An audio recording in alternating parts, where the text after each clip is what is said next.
તો સરકાર તમને 12,000 રૂપિયા સુધીની સહાય આપે છે. ઘણા લોકો આ માહિતીથી અજાણ હોય છે, એના કારણે પૂરતો લાભ મેળવી શકતા નથી. તો હું તમારા માટે આ જ માહિતી સરળ ભાષામાં લઈને આવ્યો છું. મારું નામ છે પ્રફુલ્લ વાઘેલા. તમે જોઈ રહ્યા છો શાશ્વત સમાચાર. યોજનાનું નામ છે કુંવરબાઈનું મામેરું યોજના, જેની સંપૂર્ણ માહિતી આ વિડીયોમાં હું તમને આપવાનો છું. આ યોજનાનો હેતુ અનુસૂચિત જાતિની સ્ત્રીઓને સશક્ત કરવાનું અને આર્થિક રીતે થોડી ઘણી સરકાર દ્વારા મદદ થઈ શકે એ છે. તમારી દીકરીના લગ્ન 1 એપ્રિલ 2021 પછી થયા છે તો તમને 12,000 રૂપિયાની સહાય મળશે. અને જો 1 એપ્રિલ 2021 પહેલાં થયેલા હશે તો તમને 10,000 રૂપિયાની તો સહાય મળશે જ. આ યોજનાનો કોણ લાભ લઈ શકશે? પહેલી વસ્તુ તો એ છે કે સ્ત્રી અને પુરુષ જે લગ્ન થવાના હોય છે તો સ્ત્રી 18 વર્ષથી ઉપરની ઉંમરની હોવી જોઈએ અને 21 વર્ષની ઉક્ત વયનો પુરુષ હોવો જોઈએ. એ જ લગ્ન થાય એના પછી તમે લાભ લઈ શકશો.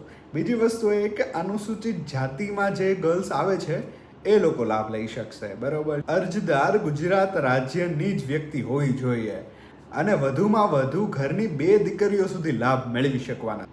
ટોટલ પરિવારની આવક 6 લાખથી ઉપર ના હોવી જોઈએ, 6 લાખથી અંદર જ હોવી જોઈએ. હવે જો તમે અરજી કરવા જઈ જ રહ્યા છો તો લગ્નના 2 વર્ષ પછી સુધી તમે અરજી કરી શકશો. જો લગ્નના 2 વર્ષ થઈ ગયા છે ને પછી અરજી કરશો તો સહાય મળવી મુશ્કેલ થશે. અને જો તમારી દીકરીના લગ્ન સમૂહ લગ્નમાં થયેલા છે તો બંને લાભ તમને મળવાપાત્ર છે. સમૂહ લગ્ન યોજનાનો પણ લાભ તમને મળશે અને કુંવરબાઈનું મામેરું એ પણ લાભ તમને મળશે.